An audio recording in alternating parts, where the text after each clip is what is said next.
So good morning students. So last time we see the different types of earthing. Okay. Now we see the how we measure the earth resistance. Means measurement of earth resistance. कैसे आप अर्थ का resistance measure करोगे, ठीक है? तो this is the figure for the measurement of the earth resistance. ये आपको एक फिगर दिख रहा है जिसमें आप मेजर करोगे अर्थ का रेजिस्टेंस. तो इसमें क्या दिया है? This is there are 3 electrode. This is 1 electrode, this is second electrode and this is the third electrode. ये इलेक्ट्रोड कैसा है? Earth electrode. This is called the earth electrode which is under the test. ठीक है. तो इस ये तीनों electrode कहाँ क्या क्या है? This is the ground. Ground में उसको डिग किया हुआ है, अंदर ग्राउंड के अंदर उसको खोद करके उसको पुट अप किया है 3 इलेक्ट्रोड को. इसको नाम दिया है, क्या नाम दिया है? अर्थ इलेक्ट्रोड को नाम दिया ई.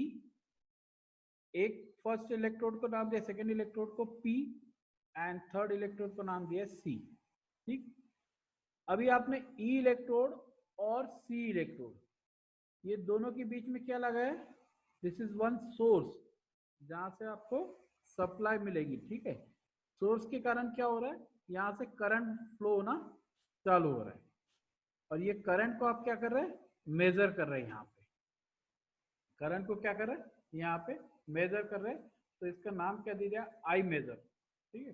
The value of current which are measure by this equipment is known as I measure and it is given to this C electrode. Means between E electrode and between C electrode the current source is there. ठीक है. and second between E electrode and between P electrode आपने क्या किया है? there is a one instrument to for measurement of voltage. Voltage को major करने के लिए आपने क्या किया है? इसको दोनों के बीच में वोल्ट मीटर कनेक्ट कर सकते हैं. ठीक है. तो between E electrode and between P electrode आपने क्या किया? we measure the value of voltage. This is known as E measure. Potential or voltage we can measure between the electrode E and electrode B. Here A is the distance between E electrode and the P electrode. E electrode और P electrode के बीच का distance कितना है? A. Similarly, the distance between E electrode and electrode C it is equal to B. ठीक है. तो electrode ई और electrode सी के बीच का डिस्टेंस कितना है? बी. तो आपको क्या करना है? For measurement of earth resistance means the value of resistance. Resistance is equal to the voltage by current. So R is equal to voltage by current और E measure by I measure. E measure means the voltage between the E and P.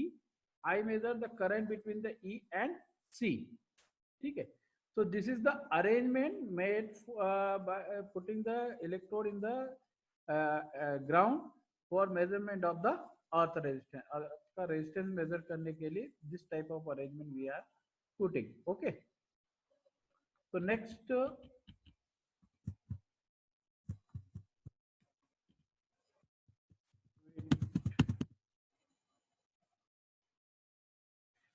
the measurement of earth resistance of any electrode is done by fall of potential method. So the name of this measurement is known as a fall of potential method. Okay. Where E is the earth electrode under test. ये जो E है ये क्या है? The value of earth electrode under test जिसका आपको electrode का आपको रेजिस्टेंस वहां पे मेजर करना है. Next, two electrode P and C are placed at a suitable distance from E. आपने क्या किया? P और C को E से one suitable distance में put up किया. The current I passes between electrode E and C, and the voltage V or E is measured between E and P. Voltage को V भी ले सकते हैं, E भी ले सकते हैं. ठीक है. So voltage you can measure between the E and P. Then if C is adequate distance from E, it would have no applicable effect on the resistance of E. अगर जो C जो electrode है, means this electrode is adequate distance from electrode E, a particular specific distance पे है, तो क्या होगा आपका, it would have no appreciable effect on the resistance of E। तो जो E का इलेक्ट्रोड का रेजिस्टेंस आप मेजर कर रहे हैं उस पे उसका कोई इफेक्ट नहीं होगा, ठीक है। Since the current flowing into the electrode P is very small, तो P में जो करंट फ्लो हो रहा है उसकी वैल्यू कितनी रहेगी, small, very small. This electrode has negligible effect of the resistance. So due to the value of current is very small and it is very adequate distance from the E, so it is not affected on the resistance of E electrode. The measurement are made by the varying the distance of electrode P and E. Means अब क्या हो रहा है, C का कुछ effect नहीं हो रहा है, तो हम क्या कर रहे हैं, दूसरा इलेक्ट्रोड जो बचा P को क्या कर रहे हैं, वेरी कर रहे हैं एट डिफरेंट डिस्टेंस। किससे डिस्टेंस, फ्रॉम E। मीन्स ये जो है आपका E ये फिक्स है, C एक फिक्स है। मीन्स वेरिएबल कौन सा है, this electrode P is variable. तो क्योंकि C का कोई इफेक्ट आ नहीं रहा है इस पे, इलेक्ट्रोड E पे इफेक्ट किसका आ रहा है, P का आ रहा है, क्योंकि P is very less distance from E, so P का इफेक्ट इसके रेजिस्टेंस पे आ रहा है, then we can vary the value of P electrode. Electrode P को क्या करेंगे, हम वेरी करते जाएंगे अलग अलग। अभी यहाँ पे लगाया आपने, कुछ थोड़े से यहाँ पे लगा देंगे, यहाँ पे लगा देंगे, ऐसे उसका डिस्टेंस आप क्या करेंगे, वेरी करेंगे, ठीक है। The variation of ratio V by I with distance is as, means जो आपका वेरिएशन रहेगा, the measurement are made by varying the distance of electrode P and from E, the variation of ratio V by I with a distance S, means जो variation रहेगा, variation किसका रहेगा, distance का रहेगा। Distance very होगा तो क्या होगा, वोल्टेज और करंट की वैल्यू वेरी होगी, देन वोल्टेज और करंट की वैल्यू वेरी होगा तो उसका जो रेशियो होगा वो वेरी होगा। वोल्टेज रेशियो, वोल्टेज और करंट का रेशियो वेरी हो गया, means V by I is equal to the resistance, तो रेजिस्टेंस का वैल्यू वेरी होगा। So when we vary the distance of P from E, at that time the voltage V and current I is also variable, and due to the ratio of V and I is also variable, so the value of resistance is also variable. This is shown by this graph. So this is the ground electrode under test. This is the potential probe and this is the current probe. So we can vary distance of potential probe from X. तो ये जो potential probe है ये तो fix है, ये भी fix है, अब ये वेरी हो रहा है, इसको आपने वेरी किया, then this is the resistance in ohm, means y axis is the resistance in ohm, x axis is the distance of potential probe। ये जो पोटेंशियल प्रोब है इसका डिस्टेंस, ये E के कितने डिस्टेंस पे है, तो जैसे जैसे इसका डिस्टेंस वेरी करोगे the value of resistance is very, ये आपका रेजिस्टेंस की वैल्यू वेरी हो रही। तो आपको एग्जैक्टली कौन सा वैल्यू लेना है रेजिस्टेंस का, जिस समय ये कर्व आपका फ्लैट हो जाता है, means at this point the resistance is constant. इस पॉइंट पे क्या होगा, आपका रेजिस्टेंस की वैल्यू क्या हो गई, फिक्स हो गई, ठीक है। तो रेजिस्टेंस की वैल्यू फिक्स हो गई, तो ये वाला जो रेशियो है it is okay, means at this point the value of voltage and the value of current is not differ, so the value of resistance is fixed, so we take the value of resistance this one, means the value of resistance of electrode E of this much, so electrode E का resistance जो रहेगा this is also known as a resistance of earth, ठीक है। so the portion of curve which is nearly horizontal gives the value of resistance R of electrode E, means जो आपका flat portion है, horizontal portion है, वो क्या कर रहा है आपका, वो रेजिस्टेंस की वैल्यू शो कर रहा है, किसकी, फॉर इलेक्ट्रोड ई, और इलेक्ट्रोड ई कहाँ पे है, वो जमीन में आपने डिग करके रखा हुआ है, ग्राउंड के नीचे में, ठीक है ना, थोड़ा पोर्शन उसका ग्राउंड के ऊपर में. So this resistance of this electrode E means it is the resistance of earth. The upward slope of curve near to electrode C indicate the effect of resistance of electrode C. ये जो upward portion है, this portion, ये क्या show कर रहा है, ये कहाँ पे, इलेक्ट्रोड सी के पास में. Current electrode means the C probe, potential probe means P probe. So the above portion of this current probe or electrode C, it is known as the resistance of electrode C. वो C का electrode का resistance रहेगा, ठीक है. It can be shown that the optimum location of the electrode P is 0.6 meter of a distance from E and C. Means जो exact value है जिसमें आपका ये वैल्यू रेजिस्टेंस का वैल्यू आपका कितना हो जाता है, कांस्टेंट हो जाता है. वो कब होता है, जब electrode P and electrode E का डिस्टेंस कितना रहेगा, 0.62 मीटर, ठीक है, of A distance between E and C. For the field measurement, earth tester calibrate to indicate the ratio of V by I directly and are used if tests are done using main supply and isolating transformer should be used between the main supply and test setup to eliminate the effect of residual earth current. Means आप different source, ये जो आपको source है ये आप ले सकते हैं, ठीक है, यहाँ से आप सोर्स ले करके आपका मेन एम क्या है, to flow the current between E and C. Next is soil resistivity. Means soil की रेजिस्टिविटी क्या है, अभी आपने क्या निकाला, resistance. What is the difference between the resistance and the resistivity, yes. So resistance R equal to rho L by A. So rho is the resistivity, L is the distance, and A is the cross sectional area. So this is the relation between the resistance and the resistivity. So now in first we see that the how to measure the resistance of earth. Now how we measure the soil resistivity, soil की resistivity कैसे होंगी, इसका definition. It measures the resistance offered by the soil in the flow of electricity. Means it measures the resistance offered by the soil. Soil जितना resistance offer कर रहा है उसकी value in the flow, किसके लिए, for the flow of electricity is known as soil resistivity. This is the definition of the soil resistivity. The measures of resistance offered by the soil in the flow of electricity is called the soil resistivity.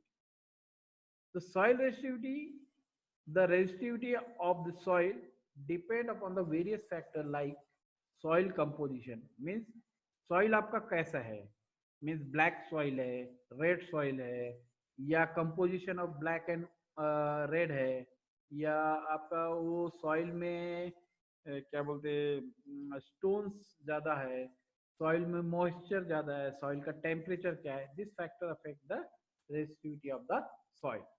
Generally the soil is not homogeneous, ठीक है, soil कैसा रहता है, not homogeneous रहता है, and their resistivity vary with the depth. जैसे जैसे आप गहराई में जाते जाएंगे आपकी सॉइल की रेजिस्टिविटी वेरी होती जाएगी. Soil having a low resistivity is good for designing the ground resistivity. Means soil having a low resistivity is good for designing the ground system. Ground system means जब भी हम earthing करते हैं या grounding करते हैं तो आपका मेन एम क्या है, सॉइल की जो रेजिस्टिविटी कैसी होनी चाहिए, लो. सॉइल की रेजिस्टिविटी लो रहेगी तो क्या होगा, it is a good conductor, तो maximum current will be flowing through the this conductor to the ground. Means आपका अर्थिंग प्रॉपर रहेगा. The resistivity of the soil is measured by ohm meter और ohm centimeter. तो resistivity किससे major करते हैं, by ohm meter या ohm centimeter. By using this instrument, we can measure the resistivity of the soil. The resistivity of the soil mainly depends on its temperature. ठीक? Next, when the temperature of the soil is more than 0 degrees centigrade, then its effect on the soil resistivity is negligible. Means soil का temperature 0 degree centigrade से ज्यादा रहता है तो soil की resistivity temperature का soil की रेजिस्टिविटी पे निग्लिजिबल इफेक्ट रहेगा. At 0 degree the water start freezing and resistivity increase. तो 0 डिग्री पे क्या होगा, आपका जो वाटर रहेगा फ्रीज होना स्टार्ट होता है एंड द रेजिस्टिविटी क्या हो जाती है, इंक्रीज हो जाती है. The magnitude of the current also affect the resistivity of the soil. ठीक, means the magnitude of current also affect the resistivity of the soil. If the magnitude of current dissipated in the soil is high, it may cause the significant drying of soil and increase its resistivity.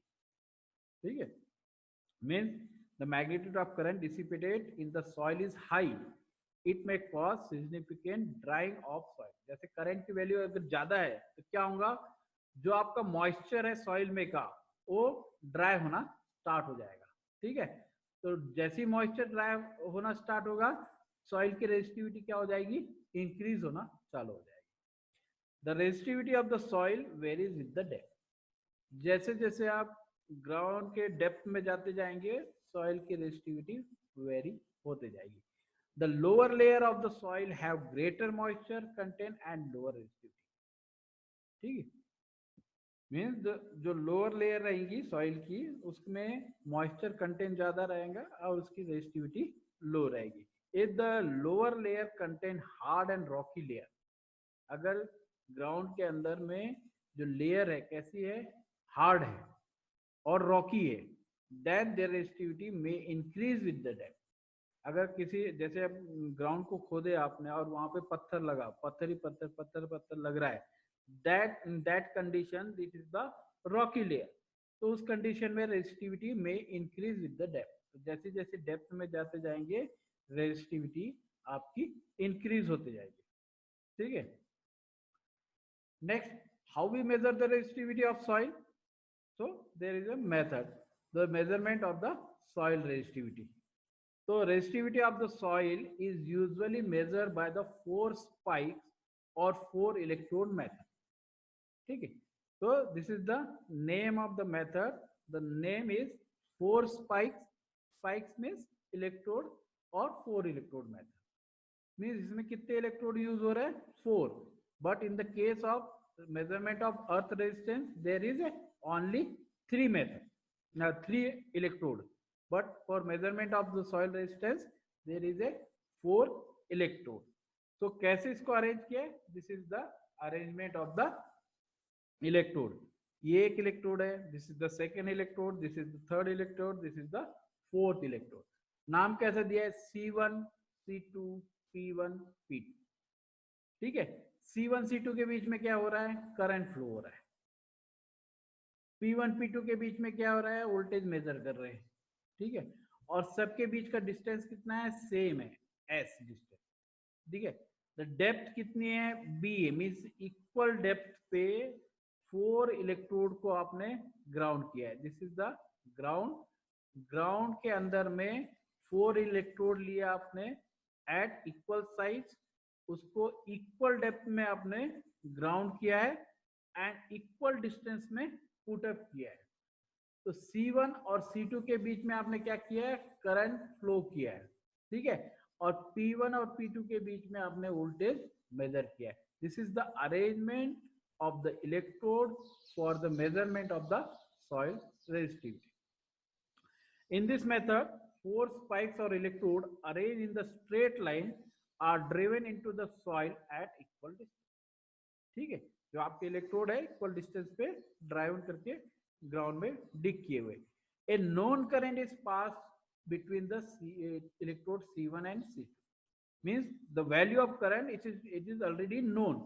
उस value of current को आप C1 C2 के बीच में पास करते हैं and the potential drop V is measure across P1 and P2. और P1 P2 के बीच में आप पोटेंशियल ड्रॉप या वोल्टेज मेजर करते हैं. When current I develop an electric field which is proportional to the current density and the soil resistivity, the voltage V is proportional to this field. Means क्या हो गया, the current I develops an electric field. जैसे current flow होना start होगा C1 C2 के बीच में आपका इलेक्ट्रिक फील्ड डेवलप होना चालू हो जाएगा. कि वो किसके प्रोपोर्शन में लगेगा, it is proportional to the current density and soil resistivity. तो जो the electric field is proportional to the current density and the soil resistivity. The voltage V is proportional to this field. और जो voltage V जो रहेगा उस field के proportional रहेगा. So this is the arrangement, same arrangement C1 C2 P1 P2. This is the ground between the below the ground. Equal depth में आपने चारों इलेक्ट्रोड को पुट किया है और इक्वल डिस्टेंस पे आपने पुट किया है. तो C1 C2 पे आपने नोन वैल्यू ऑफ करंट को फ्लो किया है.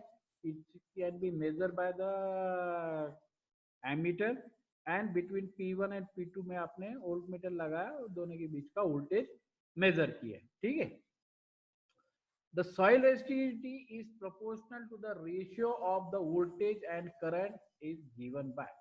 So resistivity, it is the ratio of voltage and current. So कितनी है इसकी soil resistivity? The value of rho, which is equal to 4 pi SV by I divided by 1 plus 2s divided by under root s square plus 4b square minus 2s divided by under root 4s square plus 4b square. So this is the formula for the soil resistivity. ठीक है. So where rho क्या है? It is the resistivity of the soil and their unit is ohm meter. Second S क्या है? ये S क्या है? It is the horizontal space between the spike in meter. B क्या है? Is the depth of barrier in the meter. Means ये जो आपका B दिया है, it is the depth. कितने depth पे आपने ये किया? S क्या है? It is the distance between the two electrodes. ठीक है. All are in meter. The resistivity is in ohm meter.